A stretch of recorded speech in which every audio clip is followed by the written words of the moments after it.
सब देखने और सुनने वालों की खिदमत में मोहब्बत भरा सलाम। चलेंगे जर्मनी इरफान अहमद खान साहब है। खान साहब, क्या अपडेट चल रही है आजकल?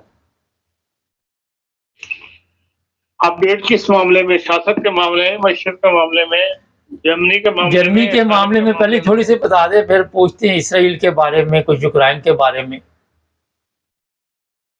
देखें, आप ज्यादातर जर्मनी के बारे में इंटरेस्टेड होते हैं सालिम के मामला जो आप पूछते रहते हैं, या आपके नाज़रीन जो है उसमें इंटरेस्टेड होते हैं।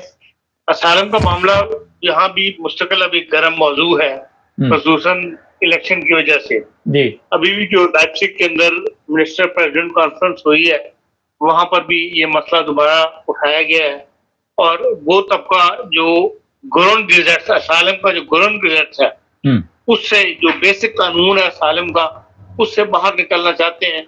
उन लोगों की आवाज जो है उसमें ताकत बढ़ रही है।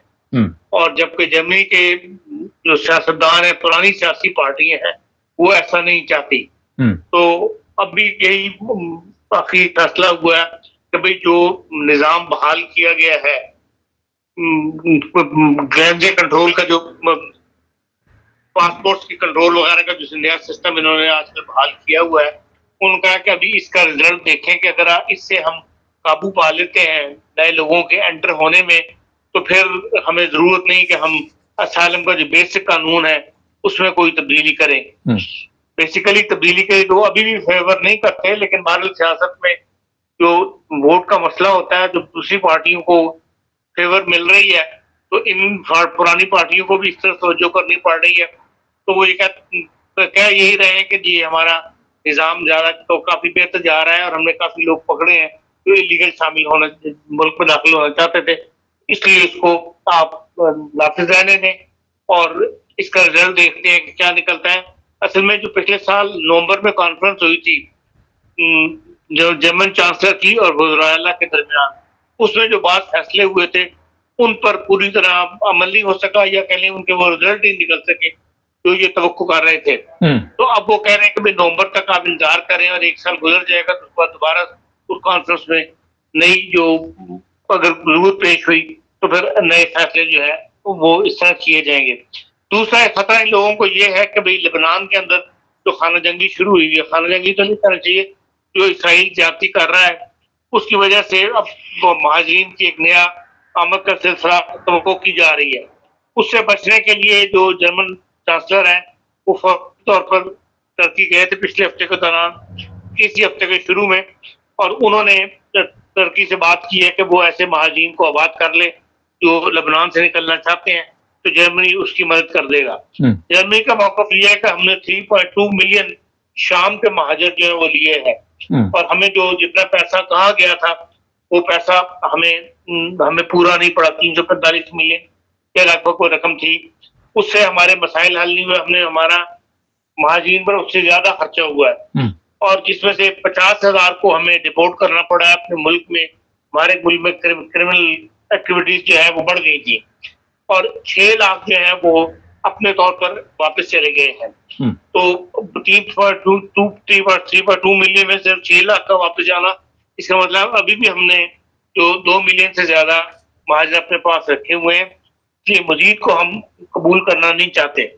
वो भी दौरा जो है कोई सी खास नतीजे पर नहीं पहुंचा, लेकिन ख्याल यही किया जाता है जब एक बड़ी ऑफर पेमेंट की जाए ये रकम की जर्मन चांसलर की तरफ से या यूरोपीय यूनियन की तरफ से, तो फिर टर्की जो है वो मान जाएगा। इससे बड़ी खबर जो एक खाम है वो जर्मनी के हवाले से, वो ये है कि जर्मन चांसलर है वो अपनी आधी कैबिनेट के साथ इंडिया के दौरे पर गए हैं, और इस वक्त वो इंडिया में है। और आज वहां पर एक बड़ी कॉन्फ्रेंस है, एशिया पैसिफिक कॉन्फ्रेंस, जिसमें शिरकत के लिए 100 से ज्यादा जर्मन बिजनेसमैन कम्युनिटी के लोग जो हैं वो स्पेशल जहाज पर वहां गए हुए हैं। असल इंडिया में या जर्मनी में काफी अरसे से एक नई मुहिम चलाई थी यहाँ गवर्नमेंट ने, फोकस ऑन इंडिया, और ये उसका समझने के रिजल्ट है जो सामने आया है। जर्मनी एक तो जो उसकी लेबर का यहाँ शॉर्टेज है, अब वो इंडिया के साथ मिलकर उसको स्किल्ड लेबर जो है वो इंडिया से लेना चाहता है। इसके लिए भी एक कॉन्फ्रेंस हुई थी यहाँ पे, जो लेबर मिनिस्ट्री है और जो फॉरेन मिनिस्ट्री है और जो वजारत दाखिला है, इन तीनों के दरमियान एक कॉन्फ्रेंस के बाद एक 30 पॉइंट्स का एक रेफरेंडम जो है वो तैयार किया गया है। जो रेफरेंडम लेकर जो जर्मन चांसलर है इस वक्त वहां गए हुए हैं अपनी आधी कैबिनेट के साथ। 5 मिनिस्टर वो साथ लेकर गए हैं और वजीर खारजा जो है जर्मनी की वो फ्रांस से वहां पहुंची हैं। इसी तरह 2 मिनिस्टर्स जो हैं जो पोलैंड और कतर के दौरे पे गए हुए थे वो वहां से उनको वहां ज्वाइन कर रहे हैं। तो इस लिहाज से अखबारों ने बड़ा इसको हेडलाइंस दिया है कि आधी कैबिनेट के साथ हमारा चांसलर जो है इस वक्त इंडिया में बैठा हुआ है और वो जो फोकस ऑन इंडिया है उसका जो फाइनल रिजल्ट अब सामने आने वाला है। और जो लेबर जो है वो कहते हैं कि हमने इंडिया की लेबर लेने के लिए इन्होंने बाकायदा एक स्किल्ड लेबर वर्कर के लिए जो है वो मुश्तरका सर्वे किया था chamber of commerce, industry chamber of commerce Germany और KPMG जो प्राइवेट कंपनी है बहुत बड़ी दुनिया की मानी हुई, उसके साथ मिलकर इन्होंने सर्वे किया था और उसके बाद उन्होंने ये फैसला किया कि हमें इंडिया में लेबर लेनी चाहिए। एक तो वहां पे लो लेबर कॉस्ट खाली नहीं है, बल्कि पॉलिटिकल स्टेबिलिटी जो है इंडिया की उसको अहमियत दी गई है और उसकी वजह से वहां वो लेबर लेने के लिए गए हैं। और फिर यह है कि वहां का निज़ाम तालीम जो है उसको भी उन्होंने स्टडी किया है। तो वहां वो कहते हैं कि इस वक्त निज़ाम तालीम उस एरिया में इंडिया के अंदर बेहतरीन है और वहां से हमें स्किल्ड लेबर जो है पढ़ी लिखी लेबर आपको आसानी से मिल जाएगी। इसीलिए जो है वो एशिया पैसिफिक कॉन्फ्रेंस आज वहां पर हो रही है, जिसकी सदारत जो है वो जर्मन चांसलर और इंडिया के जो प्राइम मिनिस्टर हैं मोदी करेंगे। और कल फिर एक बिजनेस कॉन्फ्रेंस है जिसमें इंडियन की कम्युनिटी जो है बिजनेस कम्युनिटी उससे जर्मन चांसलर ने खिताब करना है। ये काफी बड़ी अचीवमेंट है, जब समझना चाहिए जो जर्मनी की तवज्जो उस तरफ हुई है। वो यही कहते हैं कि हमने 40 साल जो है चाइना को बनाया है, जर्मन कंपनी से चाइना के अंदर बहुत काम किए हैं और वो कहते हैं कि ठीक है हमारी जो हमने प्रोडक्शन वहां की है उसका 90% चाइना के अंदर ही इस्तेमाल हो जाता था आबादी के लिहाज से, 10% हम उसको बाहर एक्सपोर्ट करते थे। लेकिन क्योंकि अब एक ट्रेड के अंदर यूरोपियन और मगरबी दुनिया और चाइना के दरमियान एक टेंशन शुरू हो गई है, इस टेंशन को बढ़ने का खदशा है, इसका एंड क्या होगा उससे बचने के लिए उन्होंने कहा कि हमने अपना रुख अब इंडिया की तरफ कर दिया है बजाय चाइना के, और हम चाइना को इंडिया के अंदर अपनी तमाम प्रोडक्शन वगैरह करेंगे और इनको प्रमोट करेंगे इंडिया को। और उसकी वजह ये है कि वहां पे पॉलिटिकल स्टेबिलिटी है, किसी किस्म का कोई मजहबी ऐसा नहीं है कि आप एक दूसरे के दुश्मन बने में हो और सर उतारने के मातहत हो या रोज वहां पर ऐसे हंगामे हो रहे हो कि किसी की मंदिर गिराना किसी की मस्जिद गिरानी है, इस किस्म के मामला से वो कहते हैं पुरअमन है, इसलिए हम वहाँ इंडिया के अंदर अब रोक करने लगे। वैसे भी इंडिया की जो है वो कहते हैं कि हमारा जो है 214.6 बिलियन का जर्मन के साथ ट्रेड है इंडिया जर्मनी का, और ये एक बड़ा ट्रेड है जिसके लिए उसको मजीद बढ़ाने के इम्कान भी उनके नजदीक ज्यादा है।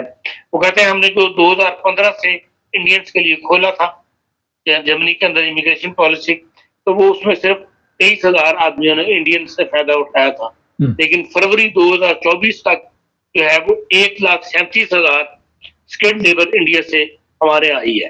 तो इसलिए हमने इंडिया के लिए स्पेशल एक पैकेज बनाया है जिसके अंदर इमिग्रेशन जो है वो आसान कर दी गई है, और एंड ऑफ जनवरी से हम एक स्पेशल वीजा निकाल रहे हैं इंडिया के लिए, डिजिटल वीजा जो स्किल्ड लेबर को दिया जाएगा। तो new digital visa 2024 for India उन्होंने उसका नाम रखा है, और अभी इसकी तफसील जो है वो आज कॉन्फ्रेंस से हो रही है, उसमें जर्मन चांसलर जो है वो बयान करेंगे। बहरहाल इस लिहाज से इंडिया ने काफी एक अचीवमेंट हासिल की है, और हम इससे इसलिए महरूम है कि हमारे पॉलिटिकल स्टेबिलिटी नहीं है और हमारे यहाँ जो पीस है वो भी मुल्क के अंदर किसी एक एरिया में भी पीसफुल माहौल नहीं है पाकिस्तान का, जहाँ पे फौरन आके अपना सरमाया को महफूज समझे या अपनी सरमाया कारी कर सके। जी हाँ साहब, माली अमदाद दोबारा की गई है यूक्रेन की, लेकिन दूसरी तरफ लिबनान है या दूसरे इलाके हैं, वहाँ पे लोग बेहाल हैं, जिनके पास ना पीने को कुछ है, ना खाने को है। तो यहाँ पे क्यों एक तरफ़ा सिस्टम चल रहा है? देखें, एक तो इसकी यूक्रेन की जो नई इमदाद है, वो इमदाद नहीं है, वो कर्ज है। अच्छा। वो उस वक़्त फैसला किया गया था कि जो रशिया ने एसेट्स पर कब्ज़ा किया हुआ है, जो यूक्रेन की पैसा पड़ा होगा रशियन बैंकों के अंदर, वो 50 बिलियन के करीब था और वो रूस रिलीज नहीं कर रहा, उस पर कब्जा किया हुआ रूस ने। तो वो कमी इन्होंने कहा था कि हम पूरी कर देंगे, जब इन्होंने यूक्रेन वालों ने अपील की थी। तो उसमें से 35 बिलियन यूरो जो है वो पार्लियामेंट ने पिछले हफ्ते पास किया है, पिछले हफ्ते का, इसी हफ्ते के शुरू में। तो क्या वो कर्जा जो है वो यूरोपियन यूनियन को देगी, यूरोपियन यूनियन देगी यूक्रेन को।